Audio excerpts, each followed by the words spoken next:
जो संविधान के कायदे कानून में नहीं चलता, जिसने पूरे देश की संस्थाओं पे कब्जा कर लिया, जिस देश में कैमरा और कलम पे बंदूक का पहरा है, जिसने पूरे मीडिया हाउस पे कब्जा कर लिया, जो पार्लियामेंट में लोकतंत्र के मंदिर में अगर विपक्ष के लोग बोल रहे हैं और उनको धमकाया जाता है एक मेंबर पार्लियामेंट के द्वारा कि या तो बोलना बंद कर दो नहीं तो आपके घर से। भाई मायावती से भी कमजोर मुख्यमंत्री है गए, मायावती से तो मजबूत है, ज्यादा सीटा रही। हाँ मायावती से कमजोर थोड़ा है ना, अखिलेश से कमजोर है। भाई अब तो देखो नंबर 1 पर मायावती है, दूसरे पर अखिलेश और तीसरे पे योगी जी। अगर इनको नंबर 1 पाना पड़ेगा तो भाई जंप मारना पड़ेगा, जंप मार तो हम आपको नंबर 1 को बता लगेंगे। आंदोलन को मजबूत करने का काम करेंगे पूरे देश भर में। वैचारिक क्रांति होगी, जो क्रांति जो विचार से जुड़ी हुई क्रांति हो वो होगी। उसके लिए अपनी फौज तैयार करनी है, अपने वॉलंटियर तैयार करने हैं।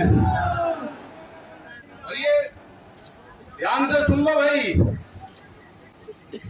आरएसएस के लोग जिनके गांव में मंदिर है, अपनी मीटिंग मंदिर में करनी शुरू करो, मंदिरों की कमेटी बनाओ। नहीं तो ये बीजेपी और आरएसएस के लोग वहां की कमेटी बना के आपके मंदिरों को कब्जाने का काम करेगी। देश में मंदिरों को खतरा मुसलमान से नहीं है, देश में गांव के मंदिरों को खतरा बीजेपी और आरएसएस के लोगों से है।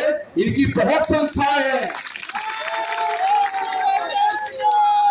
और भी ध्यान से सुन लो, अगर आरएसएस के लोग लाठी लेकर चलते हैं तो भाई आपकी भी परेड लाठी लेके ही होनी चाहिए।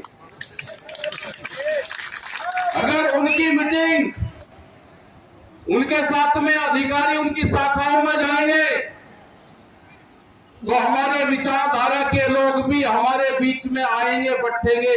उनके खिलाफ कोई कार्रवाई हुई तो शाखाओं के खिलाफ हमारे प्रोग्राम चलेंगे।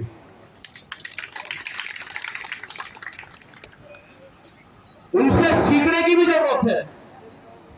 वे जैसे 8-8 दिन के प्रोग्राम चलाते हैं, हमको भी 8-8 दिन के प्रोग्राम चलाने चाहिए। मोबाइल बगल रख के उनसे सीखना भी चाहिए।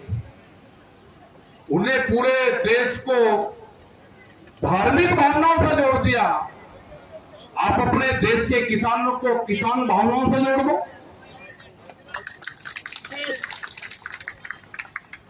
मीटिंगें करो अपने गांव में, कमेटियां बनाओ, वे आपके बीच में आएंगे, देश के इतिहास में परिवर्तन करना चाहते हैं। वे इस तरह की ट्रेनिंग दे रहे हैं कि इतिहास में छेड़खानी कर रहे हैं। ऐसा नहीं है कि उसमें वही लोग हैं, उसमें मुस्लिम समाज के लोग भी हैं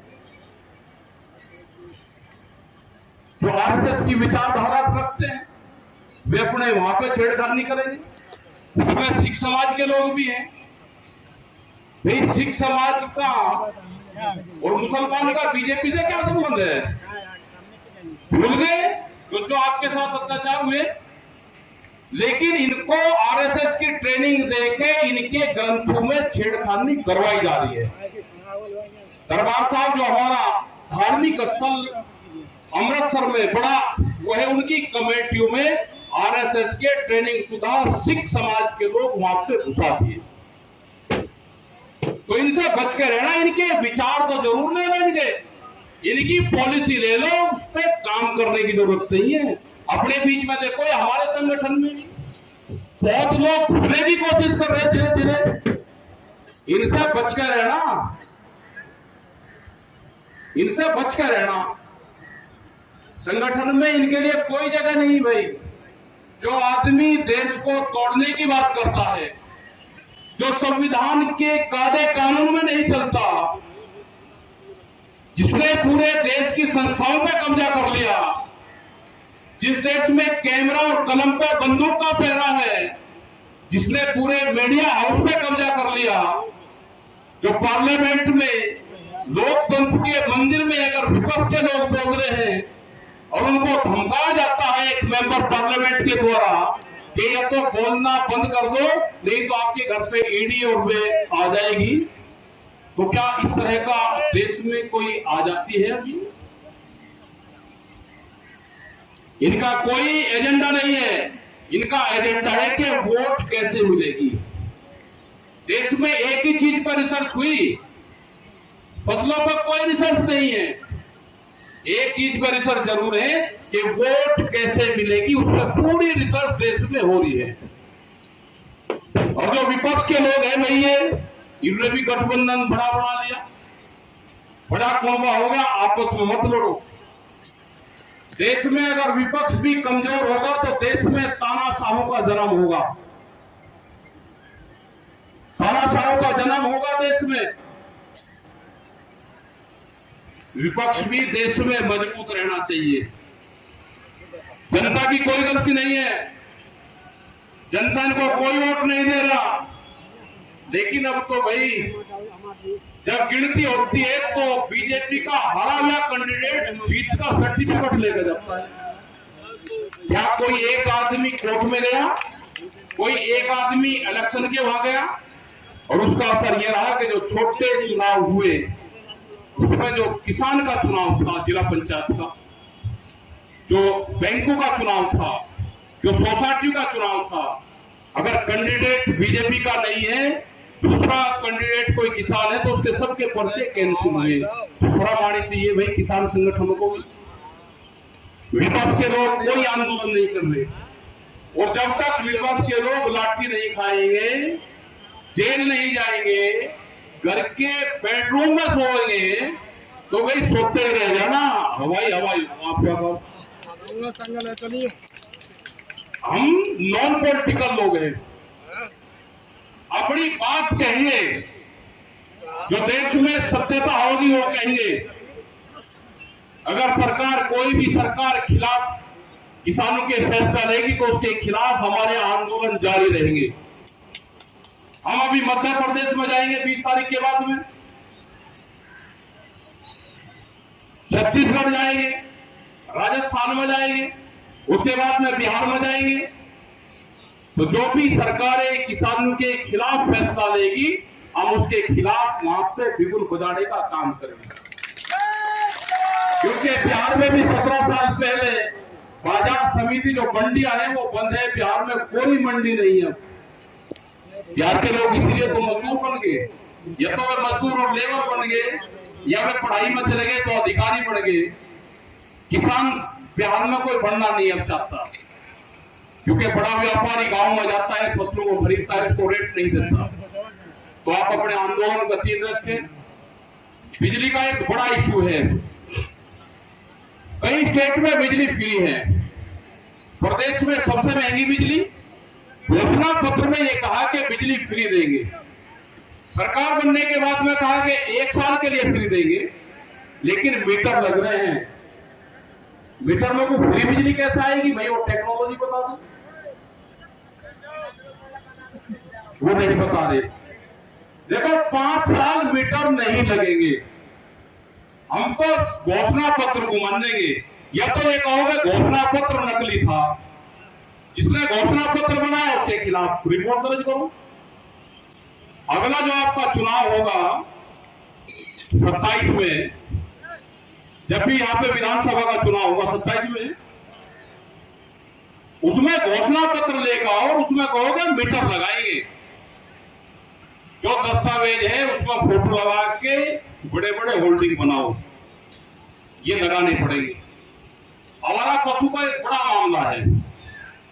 मुख्यमंत्री जी ने खैर एक घोषणा तो उन्होंने ठीक कर दी, जो घोषणा करी भाई उसकी तारीफ भी करनी चाहिए। उन्होंने कहा कि अगर आवारा पशु कहीं है तो उसको थाने में ले जाओ, जो थानेदार है उसके पास में फंड है, वो बड़ी गौशाला में उसको भिजवा देंगे। तो भाई एक बार धन्यवाद देना मुख्यमंत्री जी का, सेलिब्रेट को।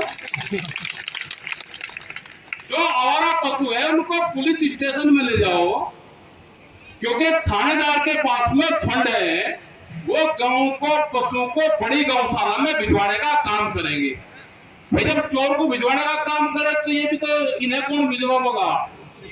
तो कहाँ लेकर जाने हैं हमारा पशु? पुलिस स्टेशन में। मुख्यमंत्री जी का एक आध काम तो ठीक है, ये ठीक है नहीं? गांव की जमीन ली जा रही है कि स्मार्ट सिटी बनाएंगे। स्मार्ट गांव की बात करो भाई, सिटी तो जो पड़ रही है इसी में ही काम करो भाई। मायावती से भी कमजोर मुख्यमंत्री है क्या ये? मायावती से तो मजबूत है, ज्यादा सीटा रही। 40-40 रुपए अगर मायावती बढ़ा सके तो ये क्यों नहीं बढ़ा सकते? लेकिन इनको पावर नहीं है, दिल्ली इनको रोकती है। तो धन्यवाद दे देंगे 80 रुपए का झटका दामाद को गन्ने में, हम धन्यवाद दे देंगे। दे दोगे धन्यवाद? नहीं भाई, हाँ मायावती से कमजोर थोड़ा है ना, अखिलेश से कमजोर है भाई। अब तो देखो नंबर 1 पर मायावती है, दूसरे पर अखिलेश और तीसरे पे योगी जी। अगर इनको नंबर 1 पाना पड़ेगा तो भाई जंप मारना पड़ेगा। जंप मार तो हम आपको नंबर 1 को बता लगेंगे। और गन्ने का रेट झूठ बोलते हैं कि गन्ने का भाव हमने पूरा भुगतान कर दिया। आंदोलन जगह जगह चल रहे, भुगतान पूरा कर दिया, होर्डिंग लगा रखे, भुगतान पूरा कर दिया। पुलिस वाले भुगतान पूरा कर दिया। लखनऊ में काम क्यों होगा? भुगतान भाई किसान का तो हुआ नहीं। बुढ़ाने में इसमें जो बजाज शुगर फैक्ट्रियां हैं, मोदी ये कई ग्रुप है ऐसे जिन्होंने भुगतान नहीं करा, कुछ फैक्ट्री ने भुगतान करा। डिजिटल भुगतान हो, प्रधानमंत्री का पायलट प्रोजेक्ट है डिजिटल इंडिया। हम तेल ले या कोई चीज लेते हैं तो तुरंत कार्ड दिया, तुरंत पैसे काट लेंगे। हमारा गन्ने का भी ऐसे ही करवा दो फसलों की। एक आंदोलन के लिए तैयार है आप सब लोग, जो अधिकारी यहां पे हैं वे आ जाए। यहाँ के बाढ़ का जो सूखे का जो किसान उससे त्रस्त हैं, उसका मुआवजा ये करीब 5-6 स्टेट का मामला है। उनके लिए सब जगह आंदोलन चल रहे। हरियाणा के लोग यहाँ पे हैं, हरियाणा, पंजाब, उत्तराखंड, हिमाचल, बिहार, इनको बहुत नुकसान हुआ, उसकी भरपाई करें। ये है अधिकारी आ रहे जो यहाँ के अध्यक्ष हैं, उनको बुलवाओ भैया। अधिकारी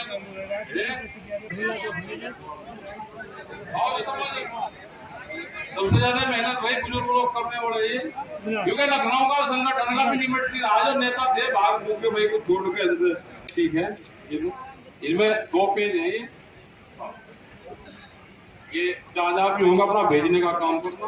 ये तो आप बताओ ले